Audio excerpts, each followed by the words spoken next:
शेखतकी के घर कन्या का जन्म हुआ। 12 वर्ष की आयु में मृत्यु हो गई। कब्र में शव दफनाया गया। आत्मा धर्मराज के दरबार में अगले अन्य प्राणी के जन्म के इंतजार में लाइन में खड़ी थी। परमेश्वर कबीर जी ने शेखतकी को प्रेरित किया। उसने अपनी लड़की को जिंदा करने की शर्त रखी।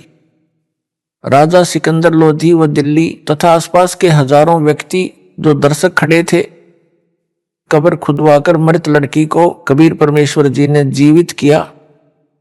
लड़की ने लगभग 1 घंटा ऊंची आवाज में अपनी आप बीती बताई तथा साथ खड़े कबीर जी को अल्लाह अकबर यानी सबका मालिक बताया और बताया कि इनसे दीक्षा लेकर 4 वर्ष भक्ति करने से 3 मानव जन्म मिले।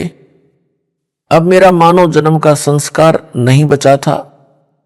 ये परमात्मा धर्मराय दरबार में अभी अभी गए। धर्मराय को धमकाया कि आत्मा मेरी है, इसे छोड़ो।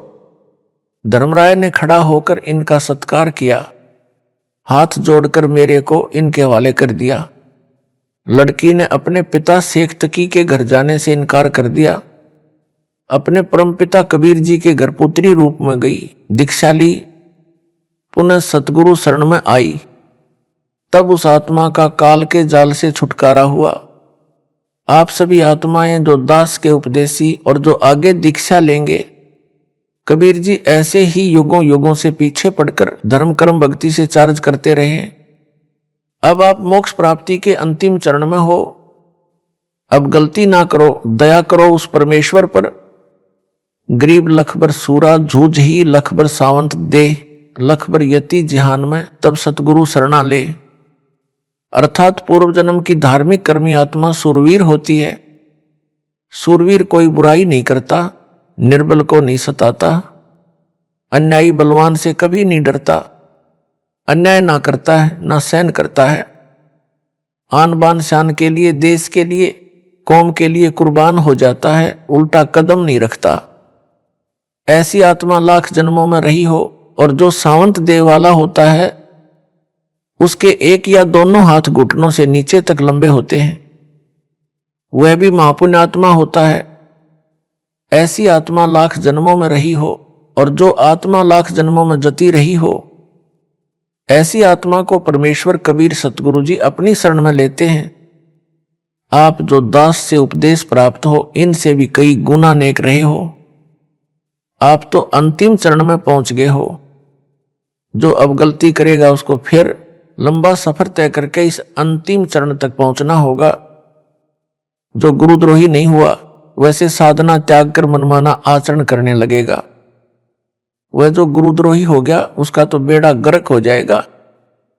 उसको तो असंख्यों युगों तक सतगुरु कबीर जी की शरण नसीब नहीं होगी। जो सतगुरु विमुख राबिया की तरह हो गया, उसे लंबा सफर तय करना होगा, अच्छे बुरे मानव जन्म पाएगा। जैसे राबिया ने गणिका तक का पाप कर्म किया, बेशर्मी का जीवन भी जिया, कल्याण फिर सतगुरु शरण में ही हुआ। सतगुरु विमुखा जुग जुग रोवे, मानुष जन्म पाकर खोवे।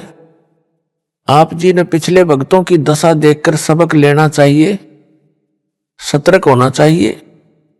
समझा है तो सिरदर पाओ, बहुर नहीं रे ऐसा दाव। अर्थात यदि उपरोक्त विचारों से कुछ समझ आई है तो शीघ्र लौट आओ सतगुरु की शरण में। यह अंतिम चरण है, आपका यह दाव फिर नहीं लगेगा। परमेश्वर की प्रियात्माओं, यह है वह मूल ज्ञान, तत्व ज्ञान, सार ज्ञान जो आज तक दास के अतिरिक्त किसी ने नहीं बताया। यह परमेश्वर कबीर जी की दया से मेरे गुरु भगवान स्वामी रामदेवानंद जी के आशीर्वाद से दास ने स्पष्ट किया है, आपके रूबरू किया है। ऐसे यह 9 मन सूत सुलझाया है। काल का दूत होने की अन्य पहचान, संजय दिल्ली अपने आश्रम में प्रतिदिन की जाने वाली संध्या आरती में 5 ज्योति थाली में जगाकर आरती करता है। 5 ज्योति तो 5 देवी देवताओं के लिए होती हैं। 1 ब्रह्मा सावित्री जी, 2 विष्णु लक्ष्मी जी, 3 शिव पार्वती जी, 4 गणेश जी तथा 5 दुर्गा देवी जी। मंदिरों में 5 ज्योति लगाकर आरती की जाती है। संध्या आरती यानी शाम की आरती में केवल एक ज्योति सतपुरुष की जलाई जाती है। एक के साधे सब सदे, सब साधे सब जाए, माली सिंचे मूल को, फूले फले अघाए। दास मूल यानी रूट की पूजा करता हुआ करवाता है। जो पूर्ण ब्रह्म यानी सतपुरुष कबीर जी की पूजा है। संजय काल का दूत है, यह सब साध रहा है, यानी शाखाओं की पूजा करता हुआ करवाता है। इससे सिद्ध है कि यह काल का पक्का दूत है। इसका नाम खंड होते ही काल प्रविष्ट हो चुका है। अब यह जितने भी कदम उठाएगा वे सब सतपुरुष कबीर जी के विरुद्ध उठाएगा। कहेगा कि मैं सतपुरुष की पूजा करता हूं। इसको स्वयं ज्ञान नहीं है कि तू क्या कर रहा है। इसकी बुद्धि पर काल बैठा है। संत गरीबदास जी ने स्पष्ट किया है कि गरीब सतगुरु संगत छोड़कर चाहे लाख वर्ष जब कीन, इंद्री कर्म ना मोक्ष होए रहे काल के अधीन। अर्थात जो भगत सतगुरु का साथ छोड़ देता है वह चाहे लाख वर्ष तक जाप करता रहे, उसके पाप कर्म कभी समाप्त नहीं होते, पूर्ण मोक्ष नहीं होता। वह काल ज्योति निरंजन के अधीन रहता है, यानी काल जाल में रह जाता है। इंद्री कर्म न मोक्ष होए का तात्पर्य है कि जो कर्म करते हैं वे 10 इंद्रियों से करते हैं। कर्म इंद्रियों यानी हाथ पैर आदि से जो पाप करते हैं या अनजाने में हो जाते हैं, जैसे चलते समय पैरों के नीचे जीव जंतु मरना आदि आदि। सतगुरु विमुख व निगुरे यानी गुरु बिना व्यक्ति को सब पाप लगते हैं। तथा ज्ञान इंद्रियों यानी आंख नाक कान जीभ यानी वचन से जो पाप कर्म होते हैं या किए जाते हैं वे कभी मोक्ष यानी क्षमा नहीं होते। वह सतगुरु संगत छोड़ने वाला भगत वो भगत मती कभी काल जाल से नहीं निकल सकता। परंतु सतगुरु के भगत को अनजाने में हुए पाप नहीं लगते। संजय साकट का मूल ज्ञान संजय दिल्ली की अज्ञानता का प्रमाण। संजय अज्ञानी 5 ज्योति लगाकर आरती करना सही बताता है। उसके लिए जिस वाणी को आधार बनाता है, कहता है कि आरती में भी लिखा है। वह संध्या आरती नंबर 1 की वाणी नंबर 2 है, जो इस प्रकार है। पाती पंच पोप कर पूजा, देव निरंजन और न दूजा विवेचन। इस वाणी में पाती पंच लिखा है, जिसका अर्थ है कि 5 पत्तियों और पॉप यानी फूलों से पूजा करते हैं। यह विष्णु जी की पूजा है। 5 पत्तियां तुलसी की भी चढ़ाते हैं और बेल की पत्तियां भी देव पूजा में चढ़ाते हैं। कबीर जी कहते हैं कि जो विष्णु जी की पूजा करते हैं वे गलती पर हैं। सतपुरुष के अतिरिक्त कोई निरंजन यानी माया रहित देव यानी प्रभु नहीं है, यानी सतपुरुष के अतिरिक्त कोई पूज्य देव नहीं है। ध्यान दें, इस वाणी में पाती पंच लिखा है, ना कि बाती पंच। बाती का अर्थ ज्योति यानी बत्ती है तथा पाती का अर्थ पत्ता है। यह अज्ञानी संजय पाती का गलत अर्थ ज्योति बता रहा है। कबीर जी ने धर्मदास जी को यही बताया था। काल ने कहा है कि मैं अपने दूत तेरे पंथ में भेजकर गलत ज्ञान प्रचार करवाऊंगा। जो वाणी तो तेरी यानी कबीर जी की वाणी ही पढ़ेंगे और उनका अर्थ गलत करके तेरे अनुयायियों को सत्य पथ से भ्रमित करके मेरी यानी काल ज्योति निरंजन की शरण में रखेंगे, वे सब काल ब्रह्म के लोक में रह जाएंगे। संत गरीबदास जी ने कहा है कि भरम भक्ति ना कीजिए भाई, तुम हो काल की फर्दी माही। अर्थात संत गरीबदास जी ने कहा है कि हे भाई, तुम काल के दूत गुरु के द्वारा भ्रमित किए हो, उसके द्वारा भ्रम पैदा करके बताई गलत भक्ति ना करो। इस गलत भक्ति से तुम काल ज्योति निरंजन की फर्दी यानी फर्द में चढ़े हुए हो, यानी आप पर काल का मालिकाना हक है। जैसे जमीन खरीदने वाले ने रजिस्ट्री करवाई फिर इंतकाल करवाया, उसके पश्चात वह जमीन उस खरीदने वाले की फर्द में चढ़ जाती है तो उस जमीन का खरीददार मालिक हो जाता है। काल की फर्दी में होना, काल की जागीर होना, यानी काल के कागजों में चढ़े हो। किसी काल के दूत द्वारा भ्रमित होकर जो गलत साधना यानी भ्रम भक्ति कर रहे हो, उसे छोड़कर पूर्ण सतगुरु से दीक्षा लेकर सत्य भक्ति करो, जिसके भक्ति धन से आप काल की फर्द से निकलकर सतपुरुष की जागीर हो जाओगे। आप सतलोक चले जाओगे। आगे परमेश्वर कबीर जी की वाणी से ही प्रमाणित करता हूं कि पाती माने पत्ता और बाती माने ज्योति है। काल का दूत संजय भ्रमित कर रहा है। पाती का अर्थ ज्योति करता है, जो गलत है, यह अज्ञानी है। संत गरीबदास जी ने भी स्पष्ट किया है कि गरीब पाती तोड़ चढ़ावे अंधे, जिनके कदे ना कट हैं फंदे। गरीब बेल पत्र को तोड़ चढ़ावे करें देव पूजा, कर्म भरम करते हैं मोक्ष पंथ नहीं सूझा। यहां आरती नंबर 1 वाणी नंबर 2 में 5 पाती लिखा है। उसका अर्थ पत्ता है। संजय ज्योति अर्थ करके भरमाता है। निम्न आरती की वाणी में स्पष्ट है कि पाती तो पत्ते को कहा है, बाती ज्योति का बोधक है। कबीर परमेश्वर की ही बनाई आरती नंबर 1 है। उन्हीं की बनाई आरती नंबर 7 तथा 8 है, जिनमें पाती तो पत्ते का तथा बाती ज्योति का बोधक है। आरती नंबर 7 वाणी नंबर 3 में इस प्रकार है। तेज का थाल तेज की बाती, तेज का पुष्प तेज की पाती। आरती नंबर 8 वाणी नंबर 3 इस प्रकार है।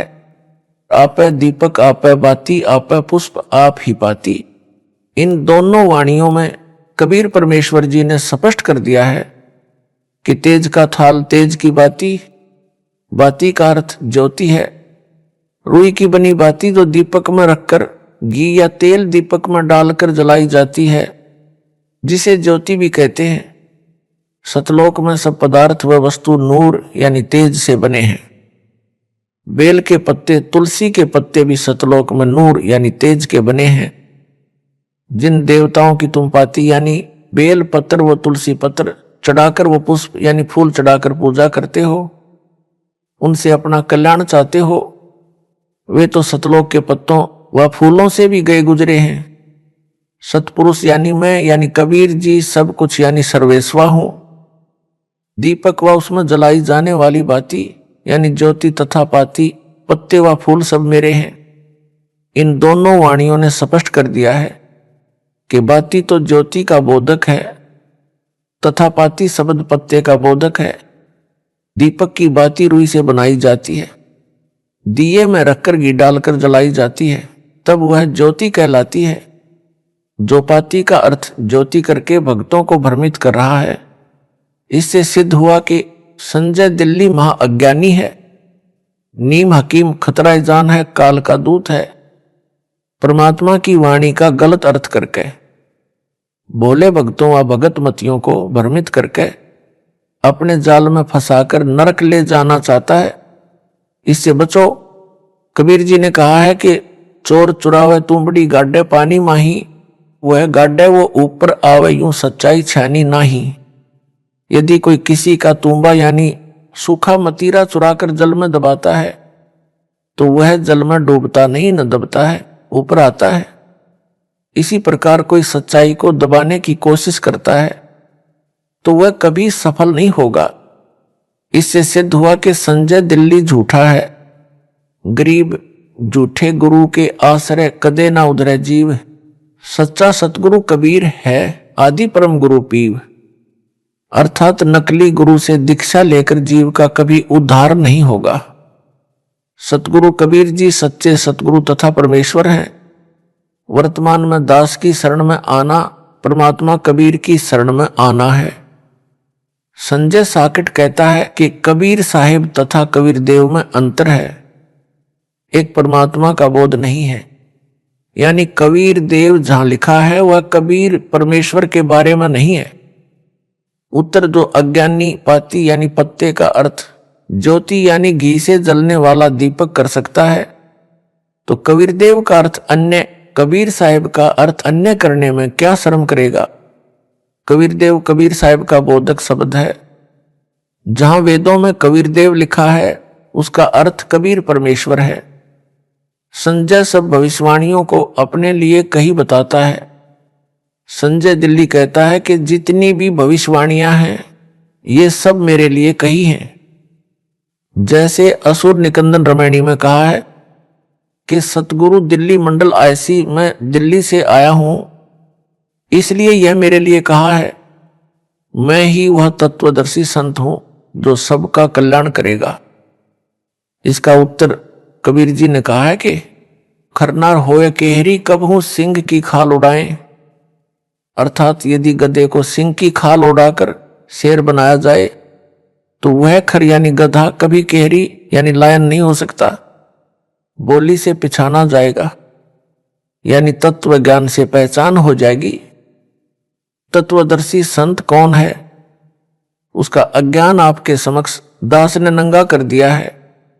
आप समझ लें कि तत्वदर्शी कौन है। संजय दिल्ली भ्रमित करता है कि सार शब्द से मोक्ष होगा। मेरे को सार नाम नहीं दिया है तो क्या फर्क पड़ता है। मेरे पास सार शब्द है जो किसी के पास नहीं है। वाणी बोलता है नामा छिपा ओम तारी पीछे सोहम भेद विचारी।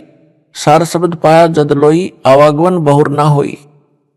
इसका उत्तर यह है, ऐसे नकली गुरु पृथ्वी का नाश करने के लिए जन्मे होते हैं।